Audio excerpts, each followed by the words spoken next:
estemos en esta tierra. Cada día el Espíritu Santo trabajará en nosotros.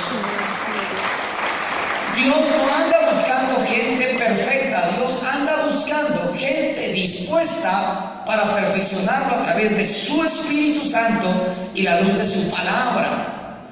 Así que si en esta mañana Dios nos ha permitido llegar a este lugar, cualquiera que sea su nombre, cualquiera que sea la cantidad de años que usted tiene en el camino del Señor, debemos reconocer, sin importar el ministerio que Dios nos haya encomendado, debemos reconocer que si hemos venido en esta mañana aquí a la casa de Dios, no es porque seamos perfectos, no es porque Dios haya terminado con nosotros, sino porque hemos reconocido que sin Él nuestra vida no tiene sentido, porque hemos reconocido que Él es la fuente más grande de toda bendición, porque nuestra principal necesidad no es economía, no es salud, nuestra principal necesidad es Dios.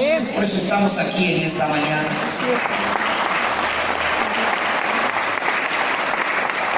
Así que David, siendo un hombre conforme al corazón de Dios, que tenía, por supuesto, muchos errores, note usted que cada vez que David comete un error, Dios de alguna forma le hace ver su error. Pero cuando David es confrontado con sus pecados, cuando David está cometiendo algo que no es de agrado a Dios, el Señor envía de repente a su profeta, como lo hizo con Natán, por ejemplo, y ahora vamos a ver, también a ver en esta situación, Dios viene y le hace conocer su pecado. David no busca excusas, David no trata de culpar a terceros, David no es una persona que trata de eludir su responsabilidad como pecador, sino que ante la palabra que lo confronta, David reconoce su error, pide perdón y trata de enmendar esa falta. Eso es ser conforme al corazón de Dios. Si de repente alguien dice: yo no merezco congregarme, no merezco ir a la iglesia porque cometí este error y este otro y aquello, tienes que saber que lejos de Dios la vida va a ser mucho más vil. Que lejos del Señor, lejos de la iglesia, en lugar de avanzar vas a retroceder. El enemigo se va a ensañar más y más hasta acabarte por completo. Cuando alguien de repente te señale y te diga: ¿y así vas a la iglesia? Te expresas de esa forma, reaccionas de esa forma, ¿y así vas a la iglesia? ¿Y así cargas una Biblia? Tú tienes que decirle: sí, precisamente porque soy imperfecto es que voy a la iglesia.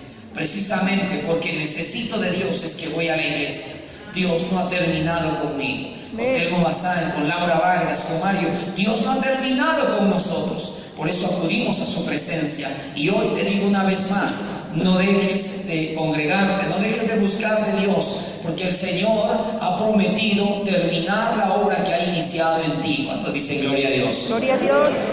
David es un hombre que en medio de la persecución que está sufriendo, el rey Saúl lo está buscando para acabar con su vida, y entonces él va errante de lugar en lugar, y en ese viaje que va teniendo, huyendo de la espada de Saúl, muchas personas lo ven como su líder, muchas personas le tienen admiración y empiezan a seguirlo. Soldados, guerreros muy valientes lo siguen y están dispuestos a dar todo por él. Están dispuestos a morir por David. Y de pronto, ya no son 10, ya no son 100, ya no son 500, son 600 valientes soldados que están dispuestos a dar su vida por este hombre llamado David. Pero no tienen un lugar donde vivir, así que van de un lugar a otro, errantes. Y de pronto llegan a una región llamada Gad. Y allá en Gad había un rey, el rey era Aquis. Aquis era un rey considerado como un príncipe del pueblo de los filisteos. Este nombre, los filisteos, ¿a usted le recuerda a algo o a alguien en particular? ¿Le recuerda a alguien? Goliat. Sí, precisamente, Goliat. Creo que cuando hablamos de los filisteos, el nombre que más nos resuena en el recuerdo es Goliat. ¿Quién fue Goliat? ¿Qué hacía Goliat o qué pretendía hacer Goliat? ¿Y cuál es la relación de la vida de Goliat, de la vida del pueblo de Goliat, es decir, de los filisteos, con David? ¿Sí? Notaremos que David defendió al pueblo de Israel de un aniquilamiento por parte de los filisteos.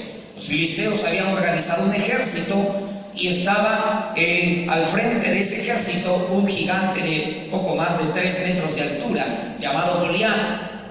El pueblo enemigo del pueblo de Dios eran los filisteos. David enfrentó a ese gigante y acabó con su vida. Han pasado los años, muchos años ya han pasado, y ahora David está refugiado en la tierra de los filisteos y está bajo el cuidado de un rey llamado Aquis, rey de Gat.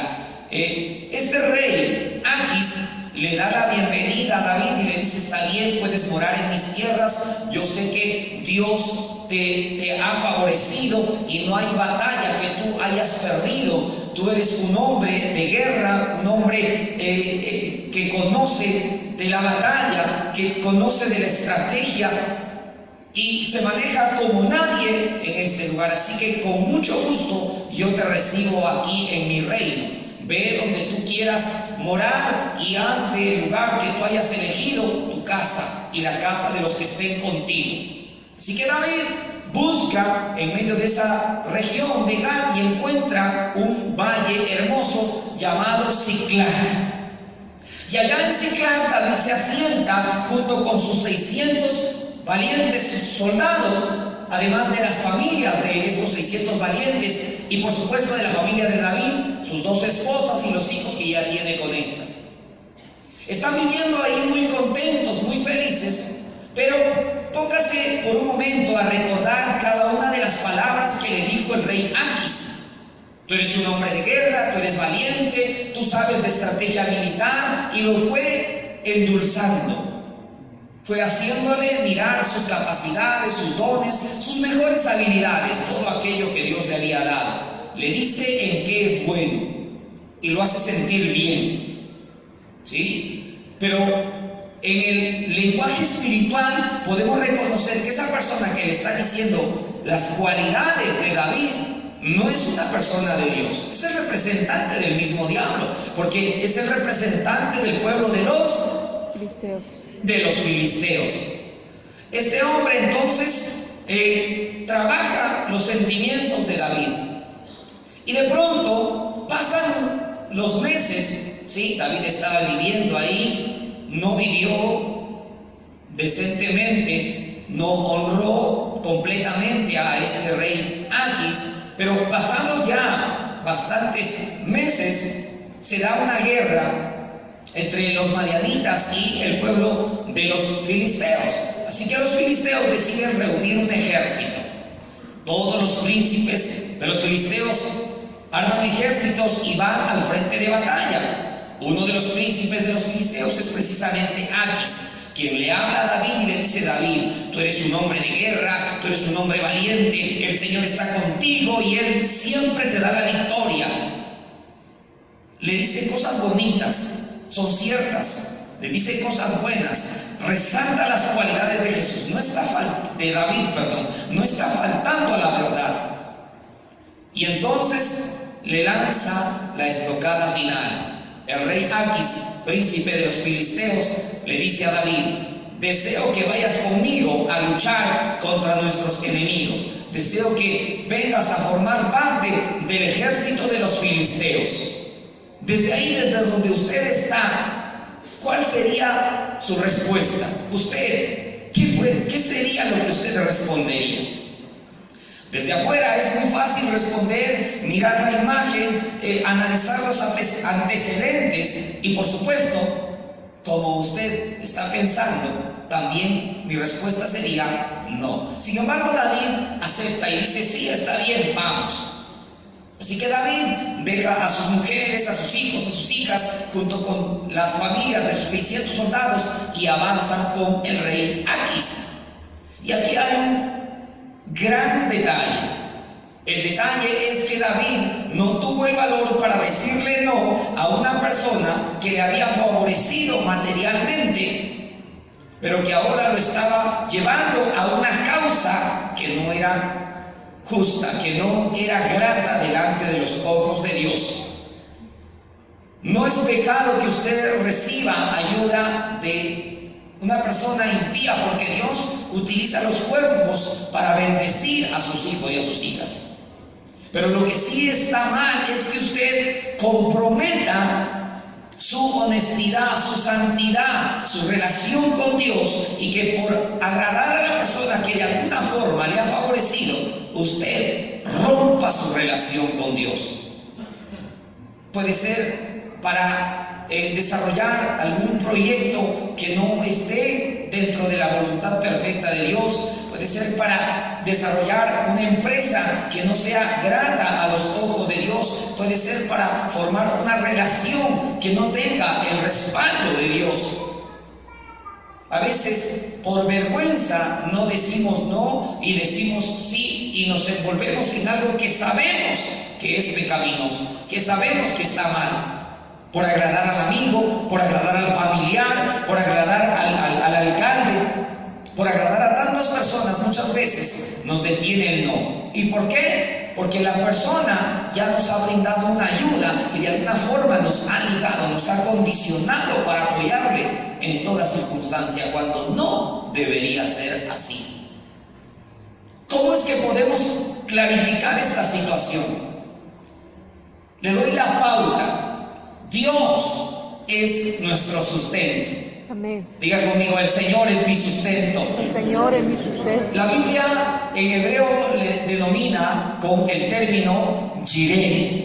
El Señor es nuestro sustento. Si tú estás convencida, si tú estás convencido que Dios es tu sustento, entonces entenderás que tu sustento no es tu trabajo, que tu sustento no es tu familia, que tu sustento no es tu nación, que tu sustento no es tu ciudad. Pero tú dirás: pero es por ese trabajo que yo recibo ingresos, es por el familiar que yo recibo algo, es por el gobierno que yo recibo ayuda. No te equivoques.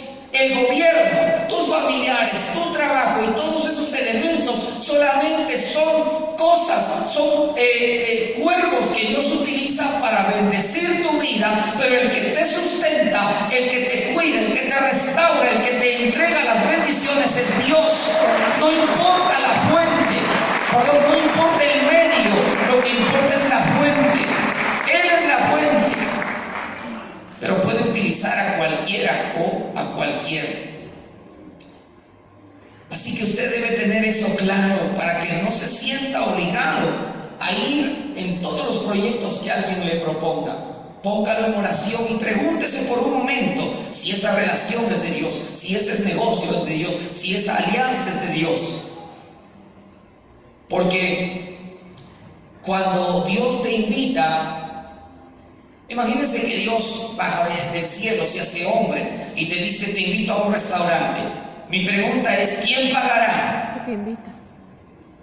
Imagínate que Dios baja a la tierra y te dice: vamos de vacaciones a San Andrés. Mi pregunta es: si Dios te está invitando a San Andrés, ¿quién pagará esas vacaciones a San Andrés?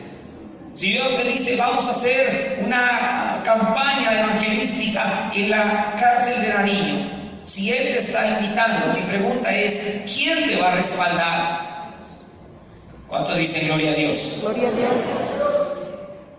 David estaba en este momento tomando una decisión terrible.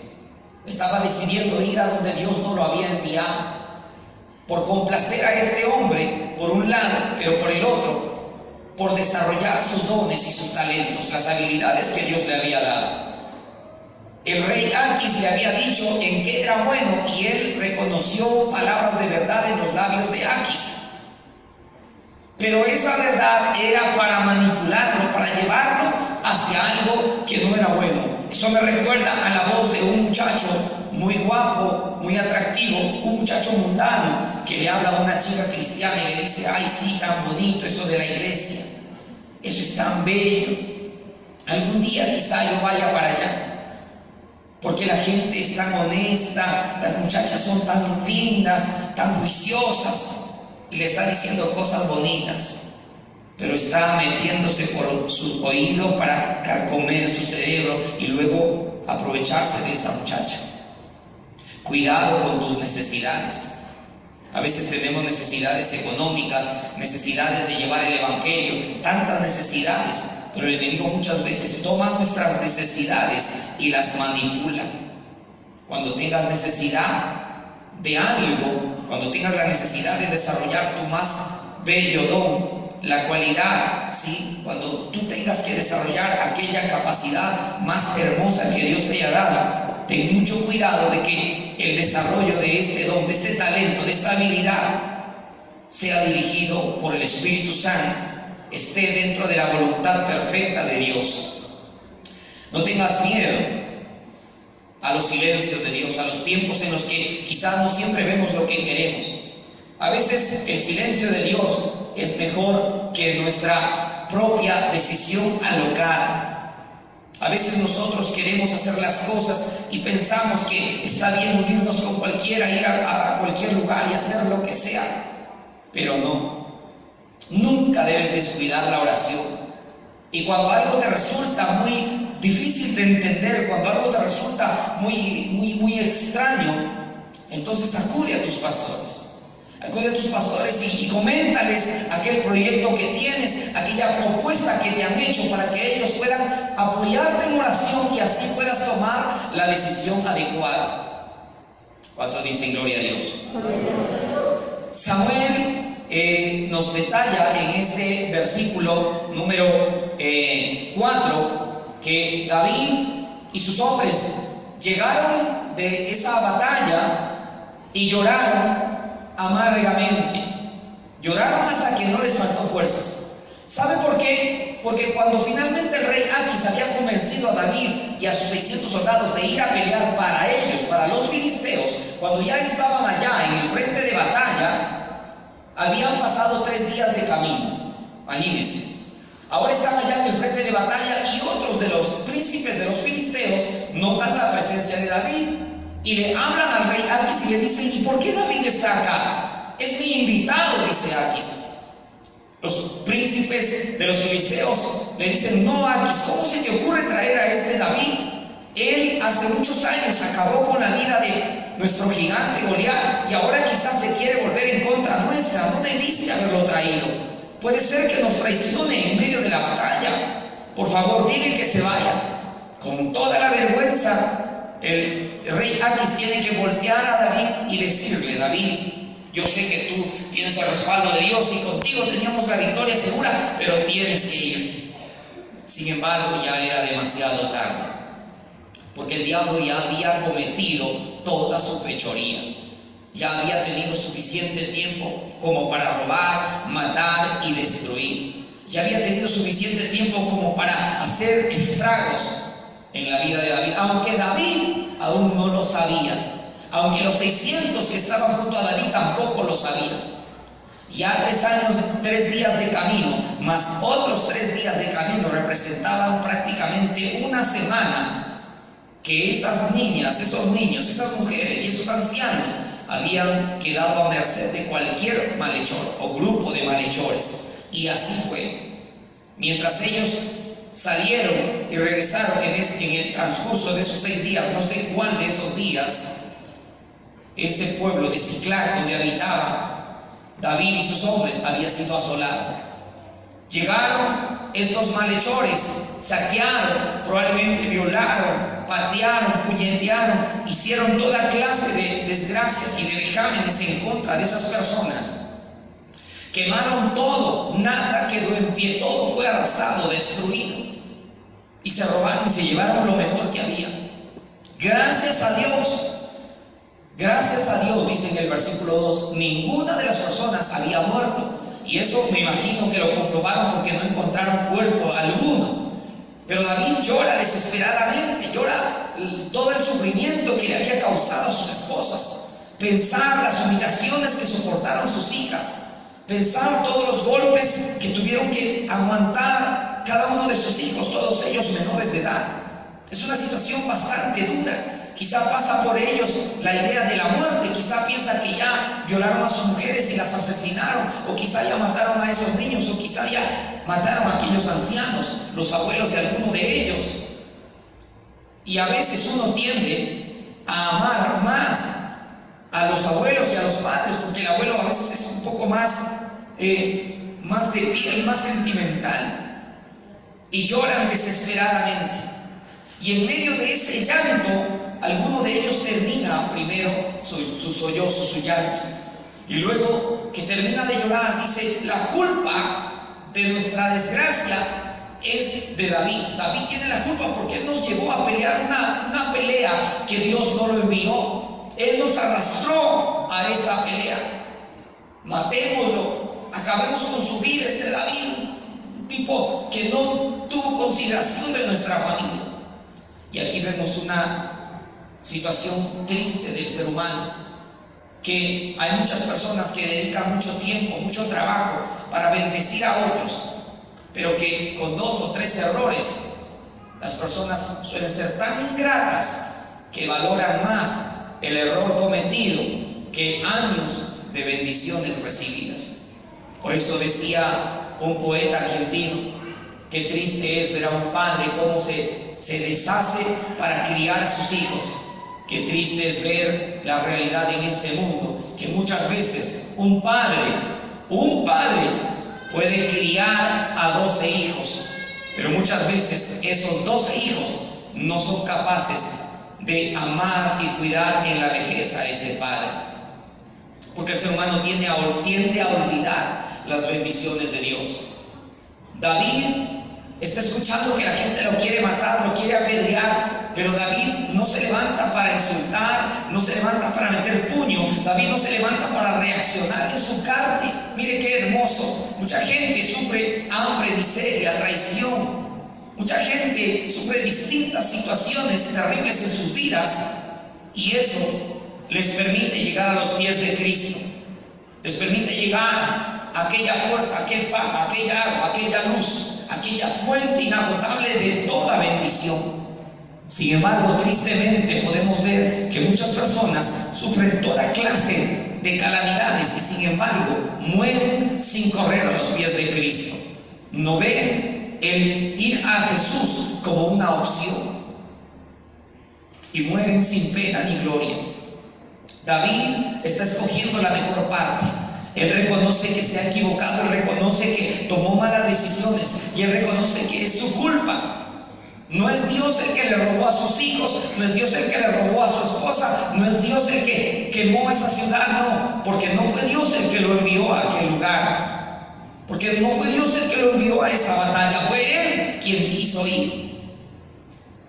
Así que él asume decentemente, juiciosamente, asume y dice: Señor, yo me equivoqué, yo hice mal. Hace las paces con Dios y le dice: Señor, no voy a reaccionar contra esta gente que me quiere matar, no voy a reaccionar como ellos quieren que reaccione. Me refugio en ti, oh Dios, dame tú la salida, ¿qué quieres que haga? Y es tan maravilloso ver cómo David entendió que nunca más debía hacer cosas sin consultar a Dios, que él, con todo el deseo de ir a intentar rescatar a su familia, con todo el deseo de ir y buscar venganza, él decide no más dejarse manejar por sus dones, por sus habilidades.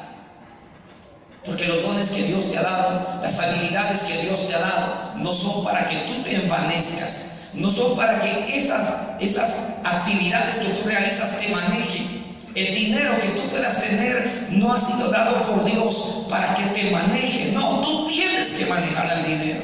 Tú tienes que manejar tus dones, tus habilidades, pero tienes que manejarlas de acuerdo a la voluntad perfecta de Dios. Vemos entonces que David se arrodilla y empieza a clamar al Señor. Algo que es digno de resaltar es que David, pudiendo consultarle al sacerdote, David pudiendo preguntarle a sus amigos, David prefiere correr a la presencia de Dios.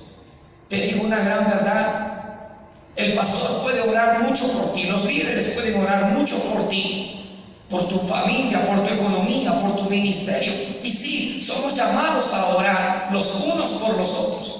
Pero escucha bien esta gran verdad de Dios. Hay peleas que solamente tú tienes que luchar. Hay peleas en las cuales terceros no tendrán la misma eficacia que tú.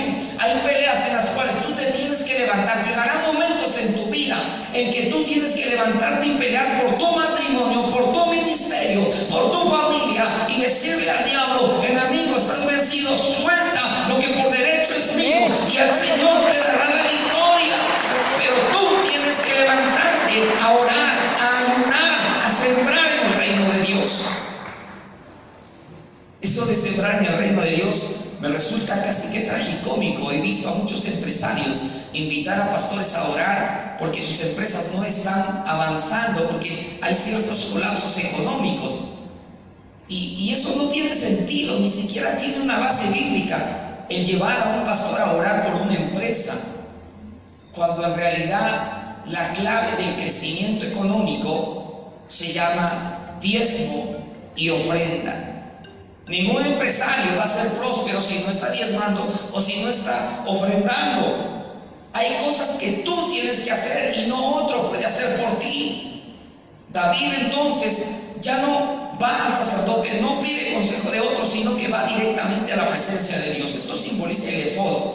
El efod era un elemento muy antiguo que lo empleaban los hombres consagrados a Dios, los sacerdotes, para preguntarle a Dios, y Dios solamente respondía sí o no. David toma el efod, se arrodilla, se postra, clama al Señor y le hace dos preguntas. Pregunta número 1: Señor, ¿debo ir a buscar a mi familia? ¿Debo ir a perseguir a esos malhechores o no debo ir? Señor, yo quiero, yo deseo, pero si tú no quieres que vaya, yo no iré. Ya entendí, Señor. Pero Dios le dice: sí, David, ve, persíguelos. Bien, Señor, gracias por responderme. Pero ahora te quiero preguntar: si yo voy a perseguir a esas personas, si tú me vas a dar esa ayuda, quiero saber además si los alcanzaré, si podré recuperar aquello que me ha sido robado. Porque si no es así, Señor, ¿ya para qué ir? Pero el Señor le responde: sí, David, ve, persíguelos, porque vas a recuperar. Así que David se pone sobre sus pies, le habla a los soldados y el Señor le da su respaldo. Así que los soldados dicen: está bien, vamos a recuperarlos. Marchan los 600, 200 se quedan en el camino y finalmente 400 llegan a atrapar a todos estos malhechores que habían secuestrado a sus hijas, a sus hijos, a los ancianos, y que se habían robado tantas cosas, tantos enseres. Ellos estaban durmiendo porque habían tomado toda la noche, habían bailado, estaban celebrando el robo, todo este mal que habían sembrado en la vida de aquellas personas. Todos borrachos, sí, soñolientos. David los atrapó en medio de esa situación. Mire lo que dice el versículo 16 de este libro de Primera de Samuel, capítulo 30. Al llegar David y sus hombres encontraron a los amalecitas comiendo, bebiendo y danzando por todo el campamento. Estaban celebrando el haberles quitado a los filisteos y a los de Judá todo lo que tenían. Al amanecer David los atacó y la batalla duró hasta la noche del día siguiente. David mató a todos los amalecitas. Solo se salvaron 400 jóvenes que montaron a camellos y lograron escapar, pero esos después también los acabaron. Dice el versículo 18: pero David recobró todo lo que los amalecitas se habían llevado y también rescató a sus 2 esposas. No faltó ningún niño, ningún adulto, ningún anciano, ni siquiera el objeto más pequeño. Todo fue restituido por Dios.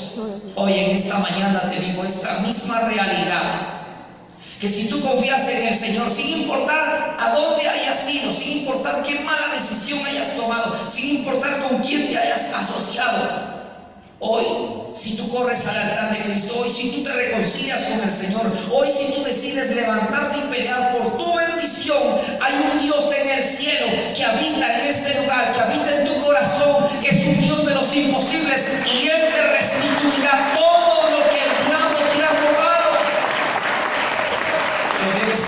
la decisión de cambiar y volver a Cristo. Debes tomar la decisión de entregarte completamente al Señor. Escucha bien esta palabra. Cuando Dios invita, Él paga. No vayas a donde Dios no te envía. No te juntes con quien Dios no te manda. No compres lo que Dios no te ha ordenado. No hagas lo que Dios no te ha dicho que hagas. Espera en Dios. Sus caminos son perfectos. Sus tiempos son maravillosos. Y sus bendiciones son las mejores. Es mejor esperar en el silencio de Dios que salir a lo loco sin su respaldo, porque sea lo que sea que Dios te mande a hacer, sea lo que sea que Dios te mande a hacer, Él te respaldará, Él te sustentará, Él estará contigo y no te dejará, Él te bendecirá.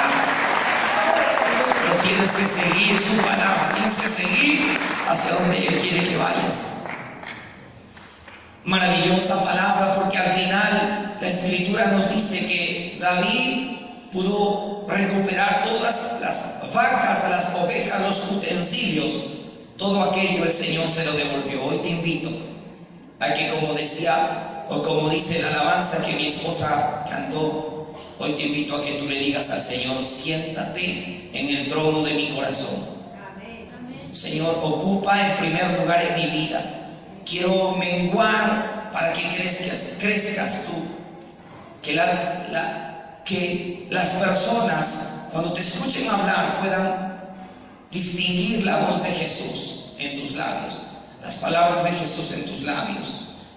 No se trata de que seas perfecta, no se trata de que seas perfecto, pero si has tomado malas decisiones, esas malas decisiones inevitablemente te llevarán a circunstancias trágicas.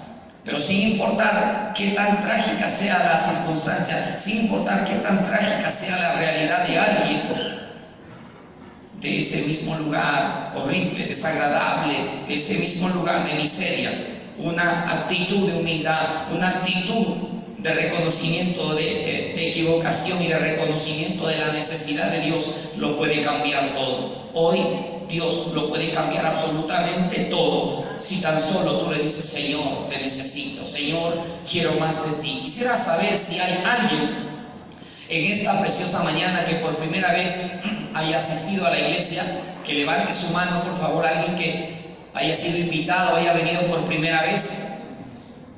Sí, gloria a Dios, gloria a Dios. Un aplauso de bienvenida a aquellas personas.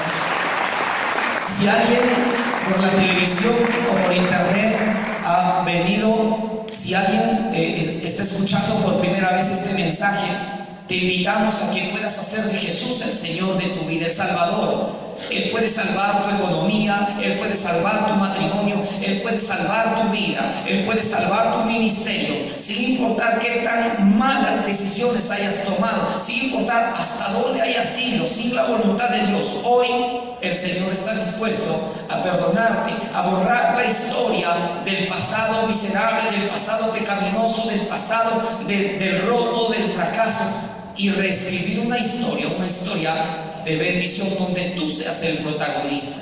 Así que te invito a que puedas hacer esta oración ahí donde estás. Cierra tus ojos y repite conmigo: Señor Jesús, te amo con todo mi corazón y reconozco que he pecado, que he tomado malas decisiones, pero en esta hora me rindo a ti, me entrego a ti, me reconcilio contigo, Señor, y corro a tu presencia, corro a tu altar para recibir la restauración y la restitución que mi alma, que mi ministerio, que mi familia y mi economía necesitan de ti. Padre, en el nombre de Jesús, toma, Señor, todo lo que queda de mí, todo lo que hay en mí. Tómame, Señor, una vez más, completamente. Me devuelvo a ti porque tú eres mi Dios, mi hacedor, mi creador. Tú eres mi sustento, Señor. Me devuelvo a ti, oh Dios, Dios de la majestad, Dios de la misericordia. Me devuelvo a ti, Señor. Guíame a un lugar para congregarme de sana doctrina, Señor. Lléname con tu Espíritu Santo y dame la fuerza, Señor, para seguir adelante. Calíbrame al nivel de tu Espíritu Santo. Restáurame, Padre. Hoy lo creo y te doy gracias. En el nombre de Jesús, mi Señor y Salvador. Amén y amén. Denle una ofrenda de aplausos al Rey de la Para los Majestad. que sufren en silencio, sumergidos en la oscuridad, para aquellos que han perdido la esperanza, traigo nuevas de libertad. Para ti que